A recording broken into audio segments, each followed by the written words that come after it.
right now, and planning to talk about the languages in South Asia. I think I'm audible to you. So without wasting much time, let me start. Okay, so let me share my screen.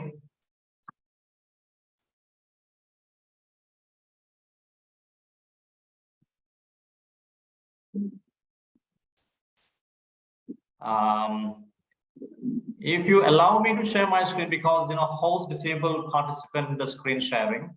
So could you please allow me to share my screen?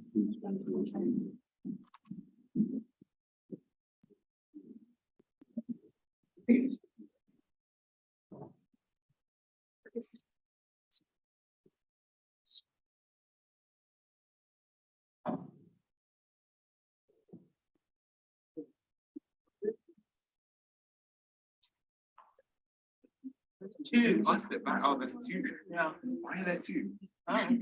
So I think you please allow me to share my screen, or should I continue without sharing the screen?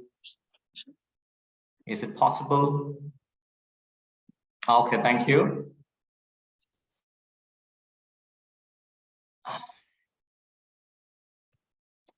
So I think you are able to see my screen now. So this is a lecture on South Asian languages, and especially languages in India.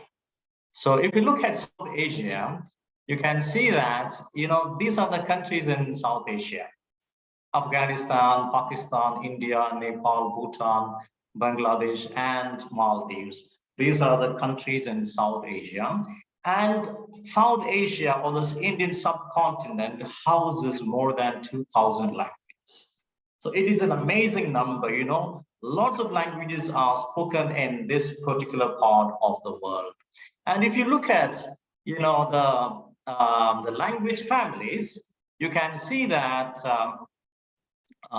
Indo-Aryan, Indo-Iranian, Dravidian, Austroasiatic, Tibeto-Burman, Thai-Kadai, Great Andamanese, and Austronesian languages are spoken here. So 8 different language families and 2,000 languages are spoken in this particular part of the world. Let me try to enlarge the screen.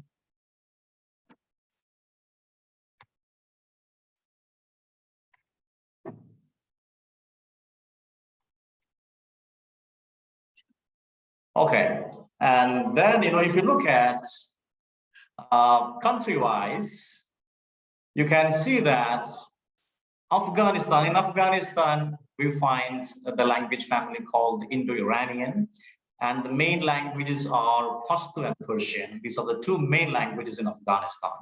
And then we have Pakistan. In Pakistan, we have 3 language families. They are Indo-Iranian, Indo-Aryan, and Dravidian family of languages. And the main languages are Pashto, Baluch, Urdu, Punjabi, Sindhi, and Brahui. Brahui is a Dravidian language. And then Nepal. In Nepal, you find Indo-Aryan, Tibeto-Burman, Dravidian, and Austroasiatic language. And the main languages are Nepali, Maithili, Awadhi, Gurukh, and Santali. And in Bangladesh, you find 4 main language families. They are Indo-Aryan, Austroasiatic, Dravidian, Sino-Tibetan, and the main languages are Bengali, Burmese, Wanga, and Sylheti. In Maldives, which is a group of islands, small group of islands, in that country, you find mainly, Indo-Aryan languages, and the only language spoken there, the official language, is Divehi. And in Sri Lanka, you find 2 main language families. They are Indo-Aryan and Dravidian, and the languages are Sinhala and Tamil. These are the 2 official languages in Sri Lanka. Sinhala is an Indo-Aryan language, and Tamil is a Dravidian language. And when I talk to you about Tamil, Tamil is the oldest living language. Many scholars say that Tamil is the oldest living language in the world. And in Bhutan, you find 2 family of languages. They are Indo-Aryan and Tibeto-Burman. And the main languages are Nepali and Dzongkha. And India, where I'm going to concentrate my lecture today, you find four major language families, and they are Indo-Aryan, Austroasiatic, Dravidian, Tibeto-Burman, and Great Andaman. Great Andaman is not a very big language family. It is Andaman and Nicobar Islands, a small group of islands, part of the Indian subcontinent, part of India as well, but they are tribes, and it is very difficult to take a survey of the languages spoken there. Many languages might have become extinct by now. So, but that is also part of the country India. So these are the main language families spoken in South Asia, and according to the country-wise picture. And then there are some language isolates as well.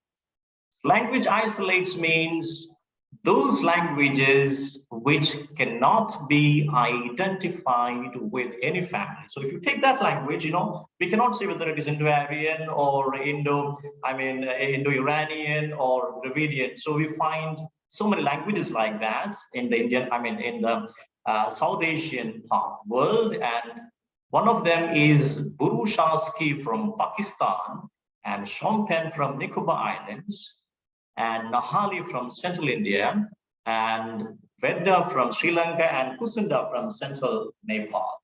So these are the language isolates that you can find in South Asia. Yeah, let me try to do it.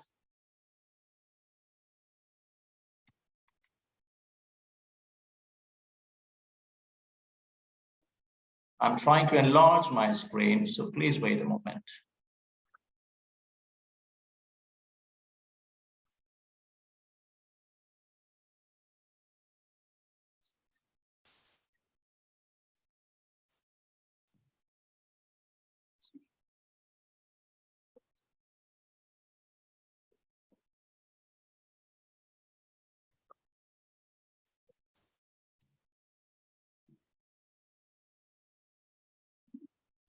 I think now my screen is bigger. The presentation mode is ready now. I'm very sorry, I forgot it. Okay, so these are the language isolates that you find in South Asia. And when you come to the languages in India, and according to Indian census data 2011, there are 19,569 languages, and that is quite a huge number. It is quite embarrassing because there are only 7,111 languages in the whole world. And how come in India, according to 2011 census, 19,569 languages? So it is a surprising number. But what happened was that during this survey, forms were given, and people were free to write whatever names they like, whatever names that they had for their mother tongues. And the raw returns were 19,569 languages. And obviously this data is not accurate because people couldn't differentiate between a dialect and a language. A language will have dialects. We cannot consider dialects as separate languages. So, but they have different names in India. So Hindi, the main language, have different dialects and with different names. So people have written all their names. So 19,569 is not the actual number of languages, but they are different names. So we can say that we have different names in India for the languages. And if you come to a realistic data, Ethnologue, a world database in the year 2019 says that India has 453 languages, and People's Linguistic Survey of India in the year 2013 said 780 languages, and 2011 census, 2011 census, which I talked to you about, this 19,569 raw terms, linguists and scholars scrutinized them into further 1,369 mother tongues, and they are further classified into 121 languages. So this is somewhat a realistic number, but India has more than these languages because this survey did not consider those languages which have less than 10,000 speakers. So only those languages which have more than 10,000 speakers were considered. So obviously India has more languages than what data says, what surveys say. So we can just have a rough calculation about the number of languages, and maybe languages become extinct also. So this is the case. And if you talk about the language families in India, you find that Indo-Aryan, it is the biggest language family in India. That means 21 languages are spoken from the Indo-Aryan family of languages, which is part of Indo-European language family, and 78.05% of the whole population speak Indo-Aryan languages. That is a huge number, 78% of the whole population. India has a huge number of people that and the main languages in Indo-Aryan family of languages are Hindi, Marathi, Punjabi, Bengali, Gujarati, Oriya, and Assamese. These are the main languages in Indo-Aryan, and 78% of the whole population of India speak these languages. And then the next main language family is Dravidian language family, which houses 17 languages, and 19.64% of the whole population speak Dravidian languages. And the main languages are Tamil, as I told you, the oldest living language in the world, according to scholars. And then we have Telugu, Kannada, and Malayalam. Malayalam is my language. I'm coming from Kerala, where Malayalam is spoken. And then we have Austroasiatic language.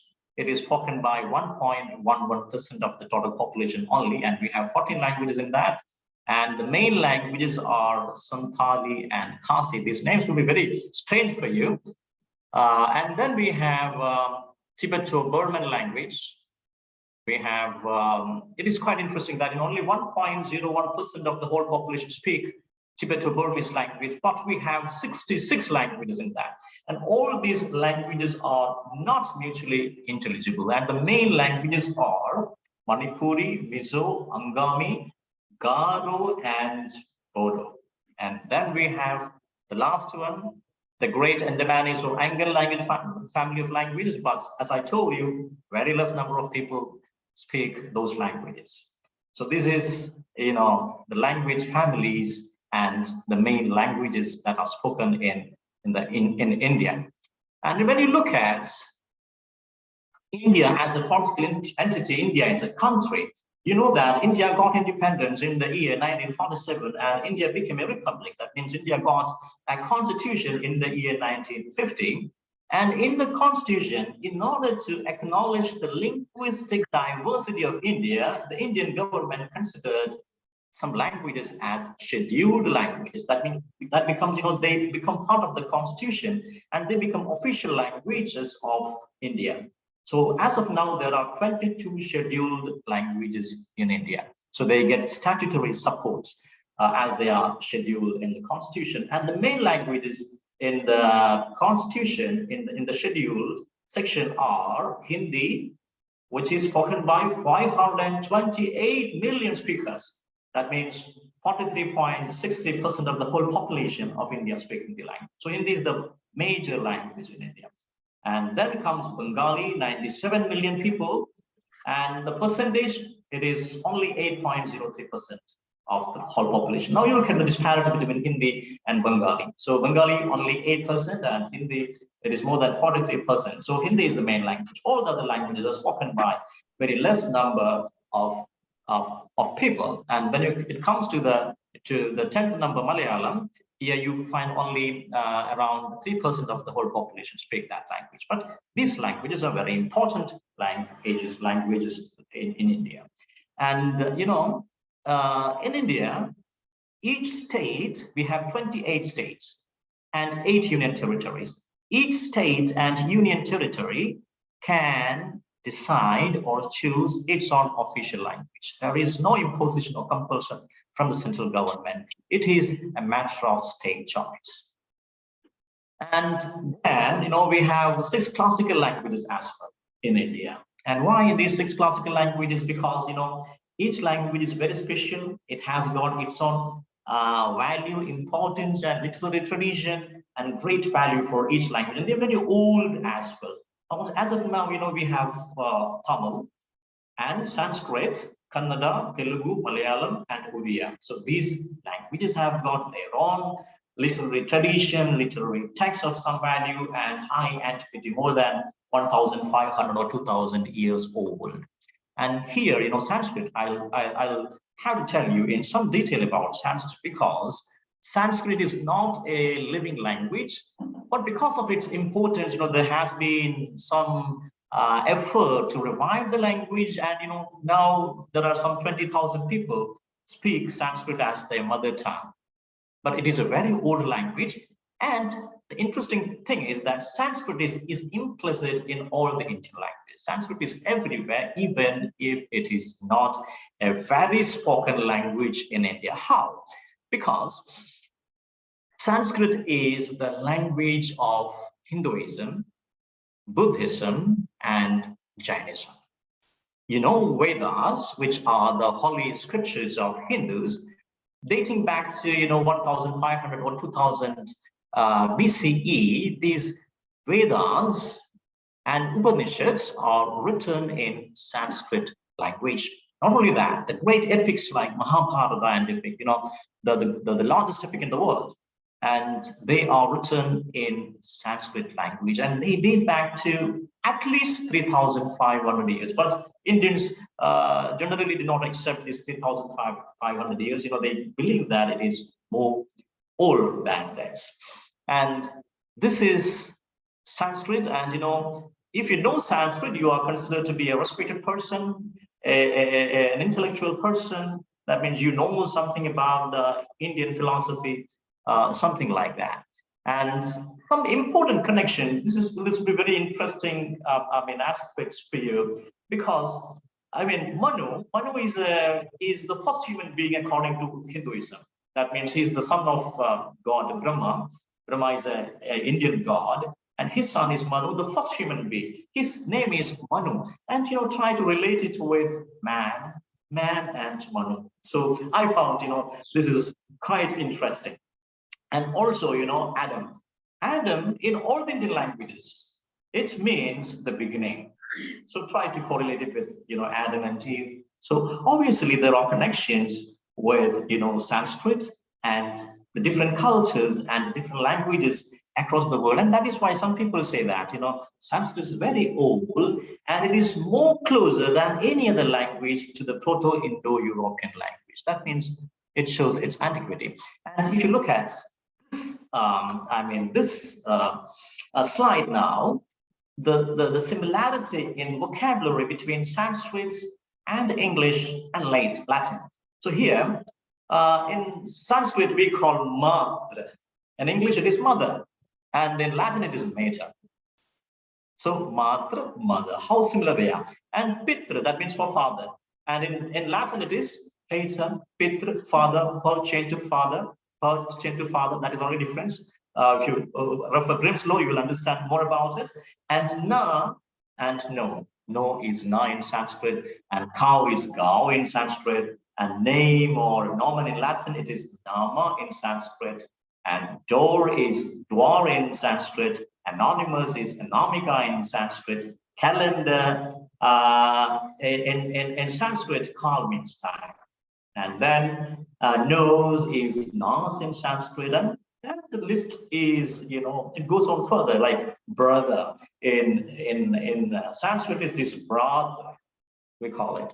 So in Jasham, it's a fish in Sanskrit. So the connection between Indo-European languages and Sanskrit is quite, clear, which show that, all these languages have descended from the same root.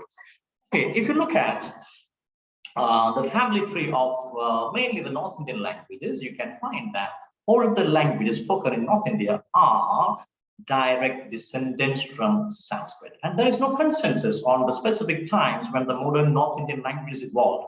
Maybe 1000 CE is commonly accepted. And if you see that, in this chart, Vedic Sanskrit is there, then there's Prakrit is there. Prakrit is the language spoken by common people, and the refined Sanskrit is spoken by the educated or the elite people or the priest class. And it's like the relationship between Latin and Vulgar Latin. Vulgar Latin is the language of the common people.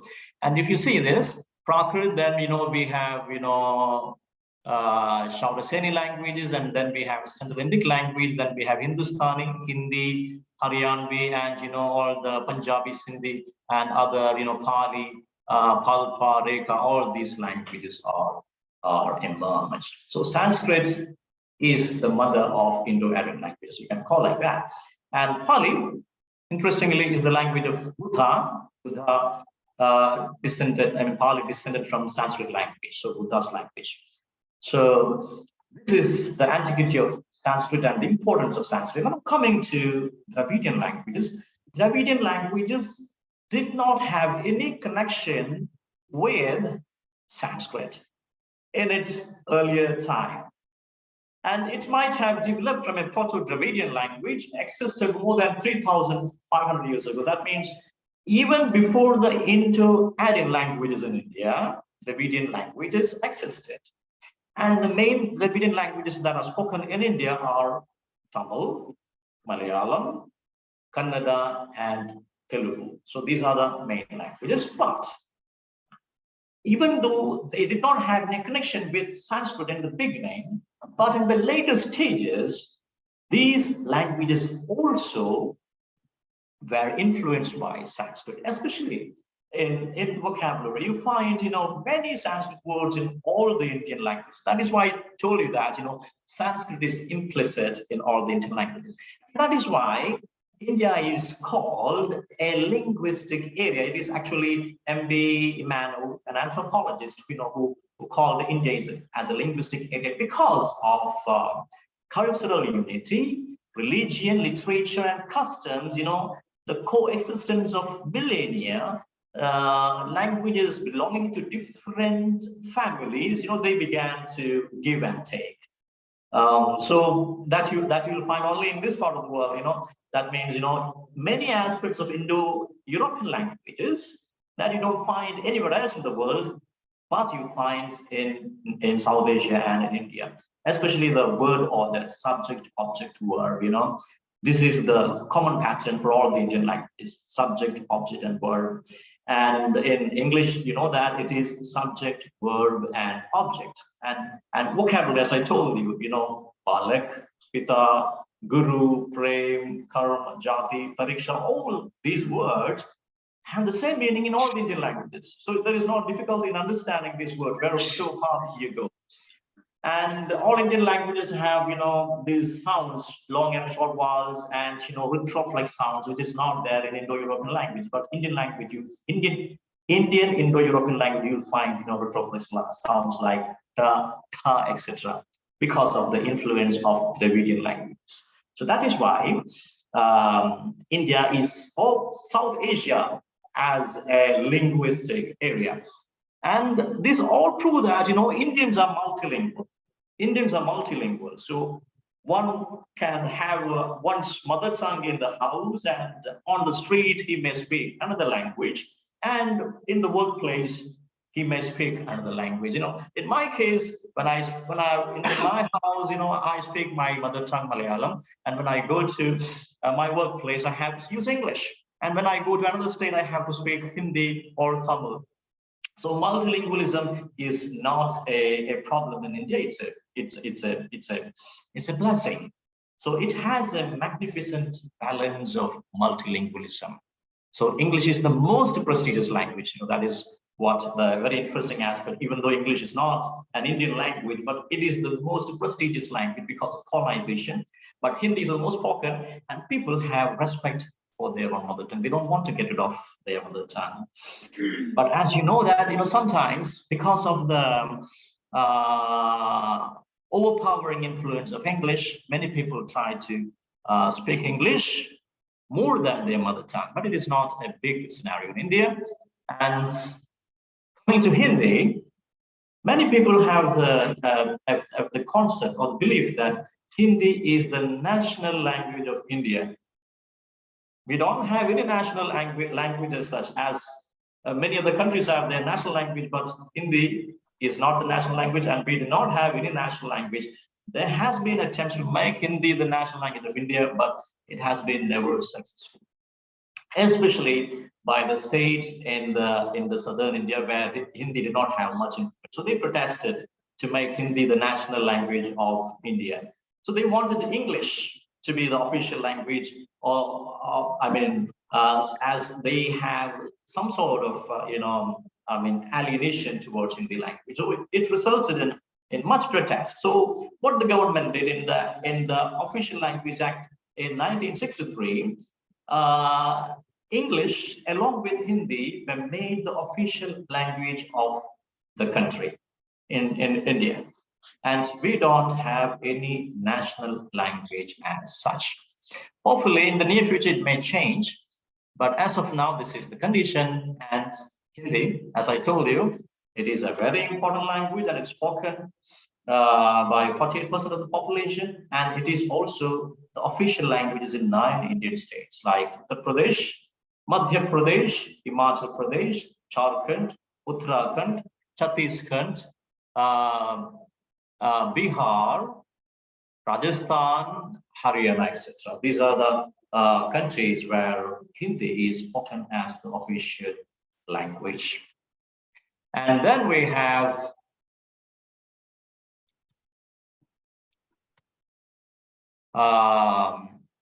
when I talk to you about Hindi, I can't miss Bollywood.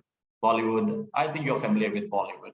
Bollywood is the largest film industry in India, but that is India is not just Bollywood. We have Telugu cinema. Telugu is one of the Dravidian languages, and then we have Tamil cinema, that is also Dravidian language, and then Malayalam cinema, which is known as Bollywood. Kannada cinema, which is known as Sandalwood, and Tulu cinema, which is known as Castlewood. So we have almost 27 types of different film industries, and each year we produce films in 200 different languages. So it indicates the linguistic diversity in India, and also the importance that is given to languages. Okay, and coming to English. English is the official language in 4 Indian states. They are Arunachal Pradesh, Meghalaya, Nagaland, and Sikkim. All these are the eastern states in India, and they have English as the official language in 4 Indian states. It is the main lingua franca because they have the languages spoken by tribe, by small communities, and they are not mutually intelligible. So English is the official language and also the lingua franca of those areas. And English, when I talk to you about English, as I told you, Sanskrit was implicit. English is explicit everywhere. And if you speak English, you are considered to be an intelligent person, you are considered to be an educated person, and you are considered to be a respectful person.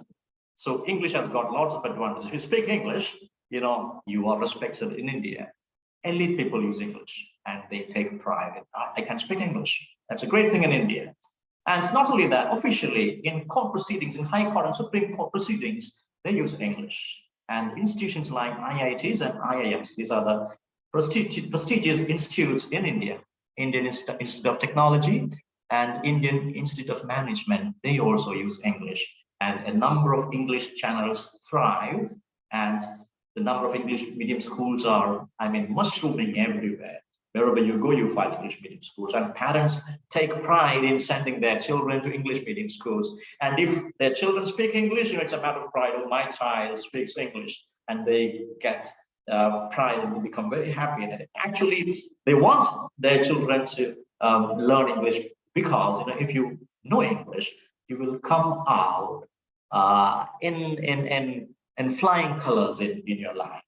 So an average Indian at any time of his age should polish his English. And that is why, you find lots of English training schools and training centers in India. Everywhere, you find them.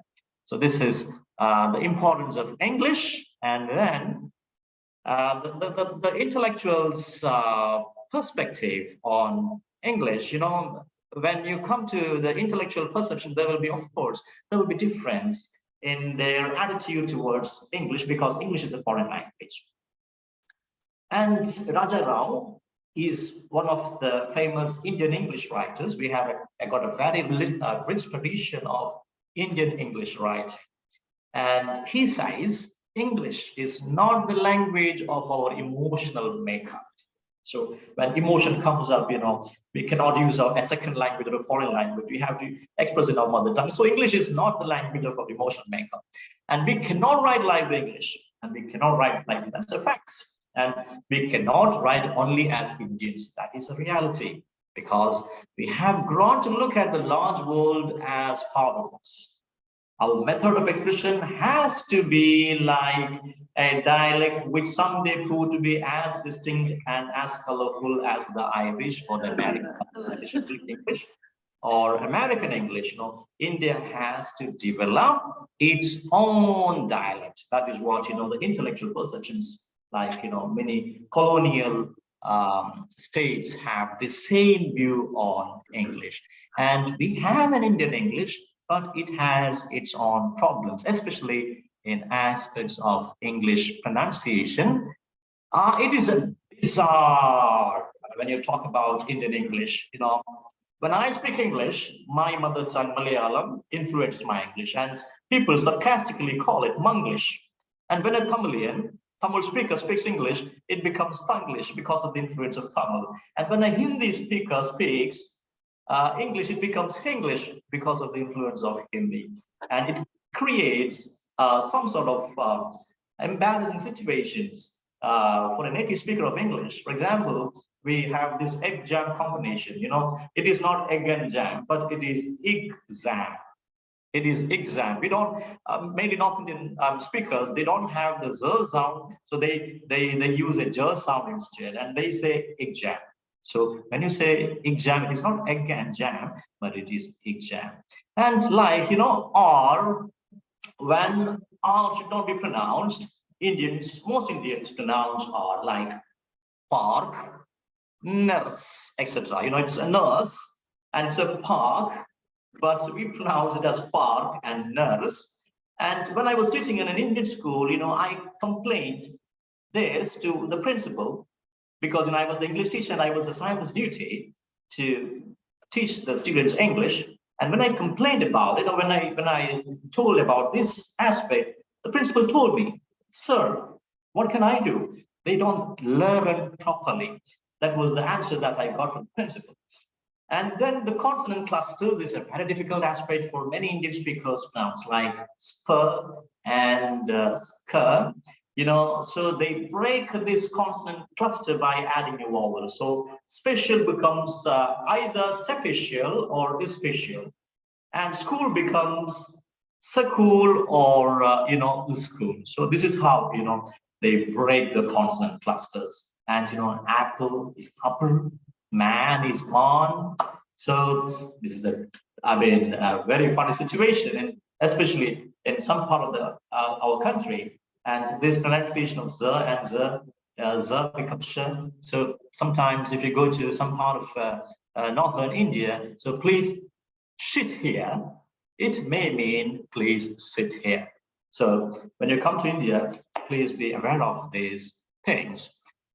And now coming to gender in languages, that is another important aspect of Indian languages. We have different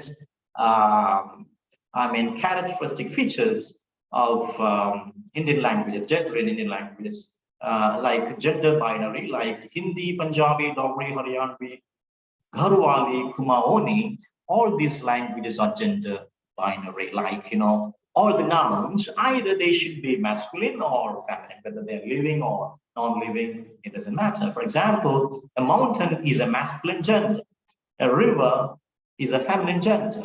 So they are gender binary. They perceive all the nouns in either in a masculine or a feminine way. And then we have gender triad subjective, like Gujarati, Marathi, and Konkani. That means they also have gender, masculine, feminine, and intergender. But sometimes the association of the gender is very subjective. Sometimes something will be masculine and something will be feminine without any logical reason behind it. And We have Tamil and Kannada. That is also gender triad adjective. That means masculine, feminine, and neuter gender. But it is more objective, like masculine are male or masculine, and female or feminine, and non-living are obviously neuter gender. And then we have only gender pronouns like Malayalam and Ahomi, like English. English also have gender pronouns like he, she, it. Like in Malayalam we have he, avan, she, our, it means other.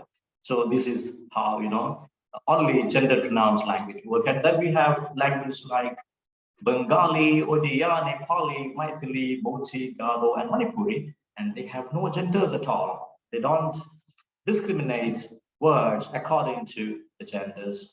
And then we have some other languages which considers gender as masculine and non-masculine. So these are the gender in Indian languages. And then if you look at an example of Hindi, the gender feature here. So if you look at this example here, Rama acha ladka hai. Rama is a boy. And look at this adjective. Acha means good. And ladka means boy. Hai means is. So Ram is a good boy. This is what this sentence says. So here the adjective acha and ladka is ladka. So look at this sentence when the subject becomes a feminine here. Sita. Sita is a girl. Sita achi ladki hai. So here acha becomes achi. When Sita it becomes a girl, acha becomes achi and ladka becomes ladki. So for a foreigner to learn Hindi, this would be a very difficult aspect of language. And then coming to the endangered languages, India has innumerable languages, and languages die in India, and language become extinct in India. It's a world phenomenon as well. About 96% of the world's population speaks about 4% of the world's languages. So look at the disparity here. 96% of the world's population speaks only 4% of the world's languages. So it means the 96% of the world's languages are spoken by a very less number of people. And it is said that between 50% to 90% of them will die by the year 2100. So that is an alarming situation. Many languages that are available, that are present, that are living as of now, will die in the coming year. And India also, the situation is not different. Also 96% of the people, 97% of the people in India speaks 22 languages, 22 scheduled languages in India. And only 3.29% of the people speaks the rest of the languages. So what will happen? So many languages will die, but the government is aware of it, and so they have made a scheme for protection and preservation of endangered languages, SPPEL spelled. And it lists 117 endangered languages, and ample efforts are being done to revive those languages or preserve those languages by documenting them, by encouraging literature in those languages, etc. And some of the endangered languages are like the 8-tone language, spoken by only 2,000 speakers, Bellar, a Dravidian language spoken by 1,000 people, and Koroga, Onge, Purum, all these languages are in the verge of extinction. So this is India's endangered languages. And coming to scripts, we have 66 different scripts used, mainly from Devanagari and Brahmi scripts. If all the North Indian languages, which are descended from Sanskrit, use Devanagari and its variant scripts like Hindi, Rajasthani, Dogri, Nepali, Maithili, Kashmiri, Marathi, Konkani, Sindhi, Bodo, and Sanskrit. They use Devanagari scripts, and Gujarati, Bengali, Assamese also use their own scripts derived from Devanagari scripts. And Tamil, Telugu, Malayalam, they have their own, Brahmi scripts. They are also not very similar, even though they have emerged from the same root. They have their own, specific characteristics. If you look at this chart here, you will find, the different scripts that are used: Bengali, Assamese, Gujarati, Hindi, Kannada, Malayalam, etc. So these are the different scripts that are used to represent Indian languages.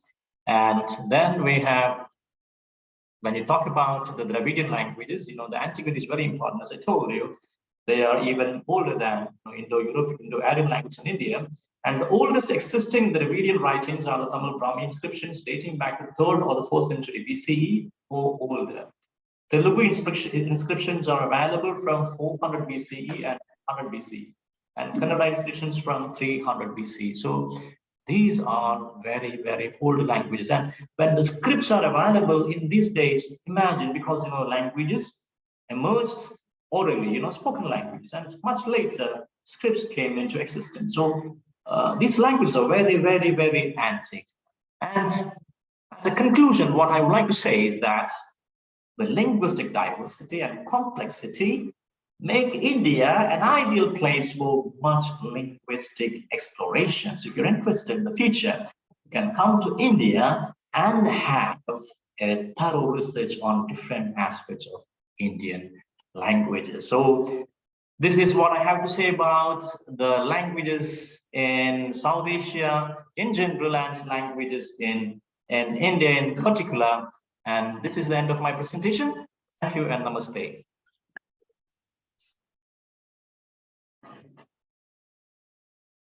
I think due to our technical problems, I think Saji can't hear us terribly well. But what we can do is I can just type in the chat, and then he can, because we can hear him. I don't know. I think at least some microphones, they should pick up the room. I don't know why it doesn't work.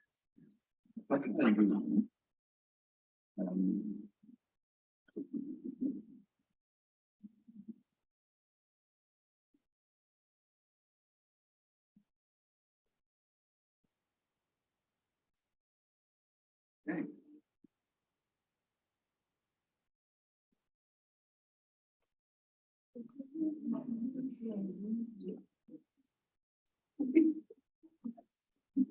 If anybody has a question, please tell me slowly.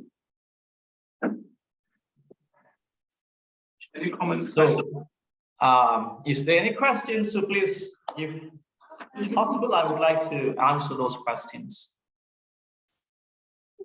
I have a question. Yes, please.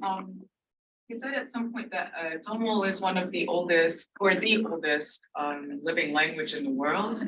Can you possibly know like where it originated from, like where it began, or like origins of that language? Yes, that's a very good question. I shall type it out now.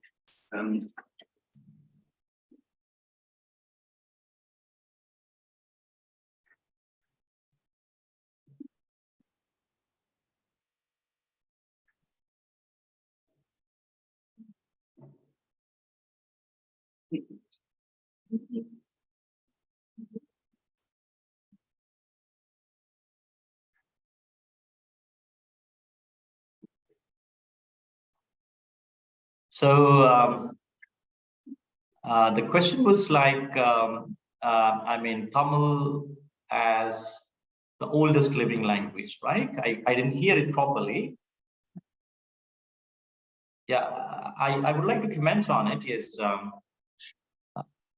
Tamil is one of the oldest languages, and the Tamil has survived all these years from those times in the past when it was spoken continuously until this time. It is the language spoken in Tamil Nadu in India, and also in Sri Lanka. This is one of the official languages, and in Singapore, and in that part also, Tamil is spoken. And this language is originated, we do not know, because it is a Proto-Dravidian language. It did not have any connection with any other family of languages. It's a Dravidian language, a separate family of language. So like Proto-Indo-European, Tamil might have emerged from a Proto-Dravidian language. And there is no consensus about which language is older. But mainly Tamil is considered to be older than other languages, other Dravidian languages like Telugu and Kannada. So this is what linguists and some scholars say. Thank you. Yeah, right. I want to, maybe the microphone is picking things up a little bit. Yes. Anybody else wants to raise anything, ask a question.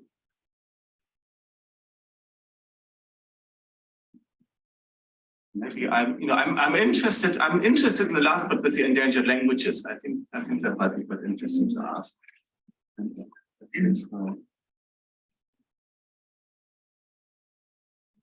When we talk about the endangered languages in India, very good. Sorry? Yes, please. Yeah, I mean, in the 2011 census also, the census did not consider those languages which are spoken by less than 10,000 people.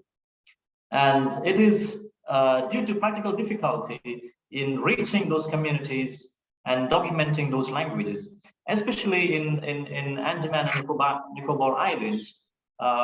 When the census were taken, only a few people existed, like 50, 100 people existed, those the languages spoken by them, and what happened to them after the survey, we do not know. So it's an alarming situation. And obviously, nobody can preserve all these languages because of the linguistic diversity and very less number of people who speak it. And the attack of languages like English and Hindi, many youngsters, young people, they ignore their language and they just switch over to either, in English or Hindi or some of the main languages.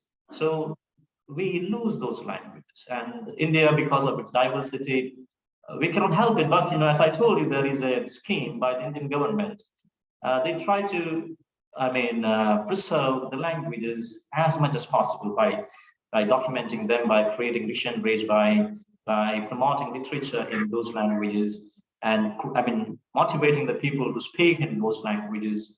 So these ample attempts are made, but still, there are elements which we human can't help. So obviously, some people will become some languages will become extinct. There is no doubt about it. I think it's really interesting. I speak to this microphone now. Because a lot of what you said, Sachi, actually links very, very well with the discussions we had in the class over the last 6 or 7 weeks. And a lot of the topics really resonate also quite a bit with the discussion we had. And I think the endangered languages element is really, really interested in that. I think we have to stop now because there's other people who want to use the room, and we've reached 11 a.m. But thank you ever so much. This was really nice how to put it this way. Sanskrit, we're really, really happy to have you, and it was such a wonderful presentation with lots of content and lots to think about. So thank you very much. Thank you, Professor. It has been my honor to speak to SOAS University of London. I'm privileged and I'm happy and I'm thankful to you and my dear friends Yusuf for giving me this wonderful opportunity. Thank you once again. I thank everybody who presented and heard me for the last half an hour. Thank you very much, and namaste. Namaste. Many greetings to East Africa. Asante sana.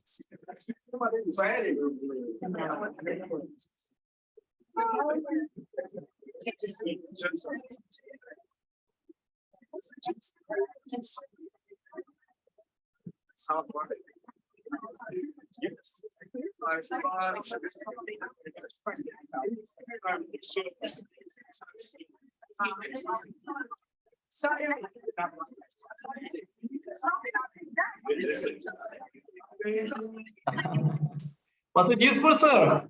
Professor, was it useful? Thank you very much. Okay. Can I leave the meeting? Yes. Oh, but even if someone already did it.